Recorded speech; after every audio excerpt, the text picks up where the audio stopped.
నమస్తే. కాంగ్రెస్ ప్రభుత్వం అధికారంలోకి వచ్చిన తర్వాత మొదటగా ఏదైతే 5 గ్యారెంటీలకు సంబంధించి అప్లికేషన్ తీసుకున్నారో, ఆ తర్వాత మరోసారి రెండోసారి కూడా పెట్టడం జరిగింది. ఇవాళ మళ్ళీ గ్రామ సభలంటూ కూడా మరోసారి అప్లికేషన్ తీసుకుంటా ఉన్నారు. సో ఇప్పటివరకు రాష్ట్రంలో ఉన్న ప్రజలందరికీ కూడా 6 గ్యారెంటీలు పూర్తిగా ఇంప్లిమెంట్ కాని పరిస్థితి చూస్తూ ఉన్నాం. సో ఇప్పుడు మరోసారి అప్లికేషన్ పెట్టుకోవాలంటూ కూడా రాష్ట్ర వ్యాప్తంగా కూడా గ్రామ సభలు చేపడుతున్నటువంటి అంశాన్ని చూస్తాం. ప్రస్తుతం మనం నార్సింగ్కి సంబంధించి వార్డు నెంబర్ 9 అదేవిధంగా 17 వద్ద ఏదైతే గ్రామ సభలు నిర్వహిస్తూ ఉన్నారో ఒకసారి ఇక్కడికి వచ్చినటువంటి ప్రజల రియాక్షన్స్ ఏంటి, ఏ విధంగా ఇక్కడ గ్రామ సభలు జరుపుతూ ఉన్నారనే అంశాలు ఒకసారి వారితో మాట్లాడించే ప్రయత్నం అయితే చేద్దాం. ఏం పేరండి? వాణి. అప్లై చేసుకోవడానికి వచ్చారా? ఆ, సో ఎట్లా అనిపిస్తుంది అంటే గతంలో కూడా చాలా అప్లికేషన్స్ పెట్టారు పథకాల గురించి అని చెప్పి కూడా, మరోసారి ఇప్పుడు మళ్ళీ గ్రామ సభలు అంటూ వార్డు సభలు అంటూ పెడతా ఉన్నారు. ఏంటి పథకాలు వస్తూ ఉన్నాయి? ఏమో ఇంతకు ముందు కూడా ఇందిరమ్మ ఇండ్లకు రాపిచ్చాను. అదేం సక్సెస్ కాలేదు. మళ్ళీ ఇప్పుడు మాకు వార్డ్ మెంబర్ చెప్పాలకే వచ్చాము ఇప్పుడు అప్రోచ్ అవుదామని. మాకు రేషన్ కార్డ్ డౌటే ఉంది, అంతే, ఇంకేం లేదు ఇక్కడ. రేషన్ కార్డు ఒకటి ఇంతకుముందు అప్లై చేసుకున్నారా? చేసుకున్నాము. వచ్చి ఒకసారి మా ఇంటి దగ్గరికి వచ్చి కూడా మొత్తం అంతా డీటెయిల్స్ తీసుకొని పోయినారు, కానీ అది ఏమి ఇంకా ఓకే అయినట్టు అనిపించలేదు. ఇప్పుడు మళ్ళీ రాస్తున్నామంటే ఇంకా మళ్ళీ ఇంకొకసారి రాపిద్దాం. అది ఓకే అవుతుందో ఇది ఓకే అవుతుందో మనకు తెలియదు. గవర్నమెంట్ ఎలా రన్ అవుతుందో మనకు అంతేం తెలుస్తుంది ఇంట్లో ఉండే వాళ్ళకి. అందుకు ఇప్పుడు మళ్ళీ ఇంకొకసారి రాపిద్దామని వచ్చాం. ఇందిరమ్మ ఇల్లు అంట కదా, మాకు ఇల్లు లేదు కాబట్టి ఇల్లు కోసం చేసుకున్నాం. అది ఇంకా ఏం ఓకే కాలేదు. అంటే అధికారులు అడిగితే ఏం చెప్తున్నా అంటే గతంలో చేసుకున్నాం మేము, మళ్ళీ ఇప్పుడు అప్లై చేసుకోవాలా దేనికోసం అని చెప్పారు. ఇప్పుడు అప్పుడు ప్రాసెస్ చెప్పారు, మాకు కావాలా కాబట్టి చేసాము. ఇప్పుడు అది ఇంకా సక్సెస్ కాలేదు కాబట్టి ఇది కూడా అది రెండిట్లో ఏదో ఒకటి వస్తుందేమో అని మళ్ళీ రాపిచ్చేకి వచ్చాను. ఎట్లా అనిపిస్తుంది? 1 ఇయర్ అయింది గవర్నమెంట్ వచ్చి, పథకాలు 6 గ్యారెంటీలు ఇస్తామంటున్నారు. మాకేమీ సంతృప్తి లేదు, మాకేమీ అన్నీ దక్కినట్టు అనిపిస్తలేవు మా గవర్నమెంట్ నుంచి.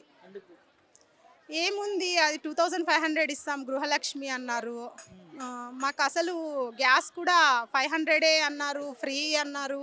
బస్సులు ఒక్కటి తిరుగుతున్నాయి అంటున్నారు, మేము అవి యూజ్ చేసుకోలేదు. అంతే, మాది రాయలసీమ, అక్కడికి ఎప్పుడో రేర్ పోతాము, 2 ఇయర్స్కో 1 ఇయర్కో. ఇక్కడే ఉంటాం కాబట్టి మాకు అది కూడా యూస్ఫుల్ ఏం కాదు. రాయలసీమ అంటున్నారు, ఓటు ఇక్కడే వేస్తారు. నేను వచ్చి 14 ఇయర్స్ అవుతుంది, అప్పటి నుంచి ఫస్ట్ నుంచి ఇక్కడే ఓటు వస్తేనే ఫస్ట్ ఇయరే నేను ఇక్కడే ఓటు ఇచ్చేస్తాను. ఇప్పుడు పథకాలు అయితే మీకు గ్యాస్ సిలిండర్ కావచ్చు, మహిళలకు 2000 ఇవన్నీ ఏం రావట్లేదు. అసలు రేవంత్ రెడ్డి గారు చేపించిండేటి ఏది మాకు వచ్చినట్టు ఒక్కటన్నా అది బస్సు ఒక్కటి తిరుగుతుంది అనేది తెలుసు, అంతే. ఫ్రీ బస్సు దాన్ని బాగా వాడుకున్నారు, మిస్యూజ్ చేస్తున్నారు అనేది వింటుంటాం, తిరుగుతుంటారు అని. ఇంకా మాకు దాని నుంచి ఇంకేం తెలియదు. 1 ఇయర్ అయిపోయింది ప్రభుత్వం వచ్చి, అధికారంలోకి వచ్చి, ఏం అనిపిస్తలేదు మాకేమి చేశారు యూస్ఫుల్వి అని ఏం అనిపిస్తలేదు. అట్లా ఏం నేను చెప్పలేను, ఇది చూడాలి కదా, ఇంకా కొన్ని రోజులు చూస్తే ఇంకా ఏమన్నా చేస్తాడో ఏమో. ప్రభుత్వం నుంచి ఆల్రెడీ ఇచ్చేస్తున్నాము, మహిళలకి 2500 సంబంధించి స్కీమ్ కూడా స్టార్ట్ చేస్తాము, ఫ్రీ సిలిండర్ కూడా. అసలు ఆయన సైన్ చేసేదే దాని మీదే పెడతానన్నారు. 1 ఇయర్ అయిపోయింది. అసలు అప్పటి నుంచి లెక్కేసుకుంటే ఇప్పుడు ఆ 2500 సెండ్ అవ్వాల మాకు. మహిళలకు బాకీ ఉన్నారు, ఇప్పుడు ఇవ్వాలి అవంతా మాకు. 1 ఇయర్ నుంచి వేసుకునేసినాం మేము లెక్క. ఇప్పుడు ఇస్తే మేము కౌంట్ చేసుకొని తీసుకోవాలంతే. ఇకపోతే ఇంకేం చేయాలి? చేసేది ఏం లేదు, ఇంకా వాళ్ళ డెసిషన్. ఆయన నిలబడినాక ఆయన చేయాలనిపిస్తే మేము దాన్ని యూజ్ చేసుకున్న వాళ్ళం అవుతాం. బస్సు తప్ప ఏ ఒక్క పథకం ఏది లేదు మాకేది, ఇంకా నెక్స్ట్ వచ్చింది అనేదే లేదు. ఏమో వచ్చే కరెంటు బిల్ కడుతున్నట్టే ఉంది, కానీ మాకు తక్కువ వచ్చింది, దానివల్ల బెనిఫిట్ ఉంది, అట్లా ఏం అనిపించలేదు. అధికారులు ప్రభుత్వం నుంచేమో పథకాలు చాలా ఇస్తున్నాము, ప్రజలకి ఇంప్లిమెంట్ అవుతా ఉన్నాయి, యూజ్ చేసుకుంటా ఉన్నారు. జరుగుతుందో మా దగ్గర అయితే జరిగినట్టు అనిపించలే మాకు. జరిగితే చెప్తాం కదా హ్యాపీగా, ఫస్ట్ మేమే ఆ బస్సు జరుగుతుంది అనేది చూసాము, విన్నాం కాబట్టి చెప్తున్నాము. ఇంకా మిగతావి ఏం జరగలేదు.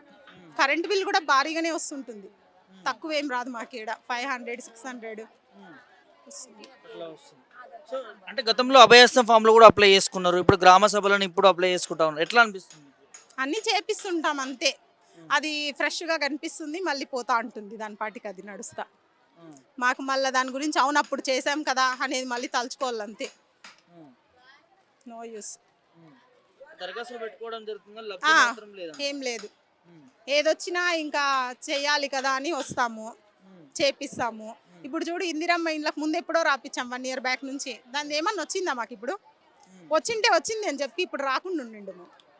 మళ్ళీ ఇవేంది కాలయాపన లెక్క కనిపిస్తుంది. అంతే కదా, అంతే. ఇది జనాలకు మేము కూడా చేస్తున్నాము అన్నట్టుంది. చెప్పుకోవడానికి అంతే. మీ ఇంకేమో ఒపీనియన్ ఏంది గ్రామ సభ మాకేం యూస్ఫుల్వి జరుగుతున్నాయి అనిపించలేదు. అనిపించట్లేదు చూసుకొని. ఏమనుకుంటారు ఇక్కడ ప్రజలు?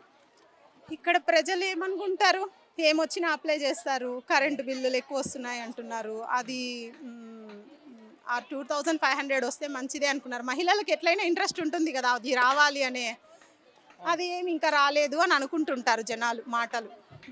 అంతే. ఒక ప్రచారం నడుస్తా ఉంది, ప్రజలు తిరగబడతా ఉన్నారు రావట్లేవు అని చెప్పి. ఆ, తిరగబడతారు, ఇంకా తిరగబడకుండా ఉంటారా? ఆ, రాలేదు అని మళ్ళా అసంతృప్తి చెందుతారు. అన్ని ఉన్న వాళ్ళకే ఇస్తా ఉన్నారు అంటూ కూడా కొంచెం ఆవేదన వ్యక్తం చేస్తాం. కొన్ని వీడియోలు కూడా చూస్తా ఉన్నాం. అవును. ఉమ్, కొంతమంది బాగా తిరిగి తిరిగి సాధించుకుంటారు, కొంతమంది వర్క్ మీద పోతుంటారు, వాళ్ళకి వీలు కాకపోవచ్చు. ఇప్పుడు కూడా ఇది కొంతమందికి వీలై వచ్చింటారు, కొంతమంది పనులు బతుకు తెరువులకు పోల్ల కదా, అట్లా వాళ్ళు మిస్ చేసుకుంటారు. ఏం చేయాలి ఉమ్. అట్లా. సో ఎప్పటికైనా మీకు ఇల్లు వస్తుంది నమ్మకం ఉందా? మరి మూడోసారి అప్లై చేస్తారు? ఏమో చూడాలి. రేవంత్ రెడ్డి మీద డిపెండ్ అయ్యి ఆధారపడి రాపిస్తున్నాము. వస్తే హ్యాపీ, లేకపోతే ఇంకోసారి రాపిస్తామేమో, అంతే. ఇంకేం చేయలేము. అంతే ఇంక ఇట్లా అప్లై చేసుకుంటూ పోవాల్సింది. ఇంకేం చేయలేము. మన చేతుల్లో ఏమన్నా ఉందా? ఇవ్వండి మాకు ఇచ్చేయండి అనేకుందా? లేదు. ఏం చెప్తారు ముఖ్యమంత్రికి మనం చెప్పదలుచుకున్నాం? మేమా మహిళలకు కొన్ని మంచి పథకాలను ఆమోదించండి చెప్తాము, అంతే. అమలు చేయండి. ఇప్పుడు చెప్పిండేటివి కూడా అన్ని బాగా చెయ్యండి చాలు, అంతే. పట్టించుకోండి. హాస్పిటల్స్ కొన్ని యూస్ఫుల్ అన్నీ చేయండి, లేడీస్ ముఖ్యం కదా. అంతే. ఇచ్చిన హామీలు అమలు చేయండి. అమలు చేయాలి. చేస్తే దేనికో దానికి ఇప్పుడు అది వస్తుందని హోప్ పెట్టుకొని దేనికన్నా పనికి వస్తుంది అనుకున్నాము, రాలేదు, నిరుత్సాహపడ్డాం, అంతే. మేము కూడా ఇక్కడ బతుకు తిరుగుకు వచ్చిన వాళ్ళమే కదా, ఇక్కడ ఏమన్నా మా ప్రాపర్ ఇల్లు ఉందా ఏమన్నా? మీరు అనుకున్న పాలన మార్పు అనుకున్న జరుగుతుంది అనుకోవచ్చా? ఏమో వేచి చూస్తున్నాం. అనేరైపోయింది ఇంకా వేచి చూస్తున్నారు. అంతే, ఇంకా వేచి చూడల్లా.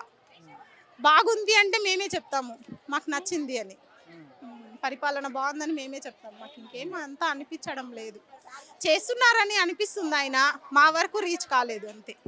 ఇంకా కానీ లేడీస్కి చేస్తేనే కదా జనాల్లో బాగా తెలిసేది. లేడీస్ పొగుడుతారు, రేవంత్ అన్న వచ్చినాడు మంచి చేశాడు అని ఇంకొకసారి వేయాలని ఉంటుంది. ఇంకా కొత్త స్కీములు కూడా పెడితే హ్యాపీనెస్గా వేస్తారు ఓటు. ఏమీ ఇంకా చేయలేదు ఆయన. ఫస్ట్ ఆఫ్ ఆల్ 2500 ఇచ్చింటే ఫస్ట్ ఆయనని ఇంకొంచెము ప్రౌడ్గా తీసుకుంటారు జనాలు. చెప్పింది నిలబెట్టుకున్నారు అని, నిలబెట్టుకోలేదు. ఫ్రీ బస్ పెట్టండి ఇక మహిళల కోసం, దానికంటే అది తిరిగే వాళ్ళకే యూస్ అవుతుంది, తిరగని వాళ్ళకి. మాకు కొంచెం మేము ఇంటికాడ ఉండేవాళ్ళం అనుకో, మాకు ఇట్లాంటివి యూస్ అవుతాయి కదా, దేనికో ఒక యూస్ఫుల్కి వాడతాం కదా. సో మీకు గ్యాస్ రాలేదంటున్నారు, అడిగారా మరి అధికారులను? ఎక్కడ పోయి అడగాల అధికారులని? ఇట్లా ఇది పెడితే వచ్చాము రాపిస్తున్నాము. ఇప్పుడు అధికారుల దగ్గరికి ఎక్కడికి పోయి జనాల్లోకి వాళ్ళు వచ్చి తెలవాలి, స్ప్రెడ్ అయ్యి. మేము ఇక్కడ పోతాం, ఓట్లు వేసేటప్పుడు వేస్తాము, అంతే. పథకాలు ఇచ్చేటప్పుడు పోయి అడగరా? పథకాలు ఇచ్చేటప్పుడు అది మా వరకు వాళ్ళు రీచ్ చేయాలా, మేము ఎక్కడ పోయి అడగల్లా? ఇప్పుడు గ్యాస్ కావాలా, నిత్యావసరం, అది ఇది వస్తే నోరు మూసుకొని కడతాం, డబ్బులు తీసుకుంటాము. అదే తగ్గింది మీకు ఇలా వస్తుంది అంటే హ్యాపీగా యూస్ చేసుకుంటాము, రేవంత్ అన్న మంచి చేశాడు అనుకుంటాము. చేయకపోతే చేయలేదు, ఇంకా ఇది మా వరకు అమలు కాలేదు అని నిరుత్సాహపడుతున్నాం.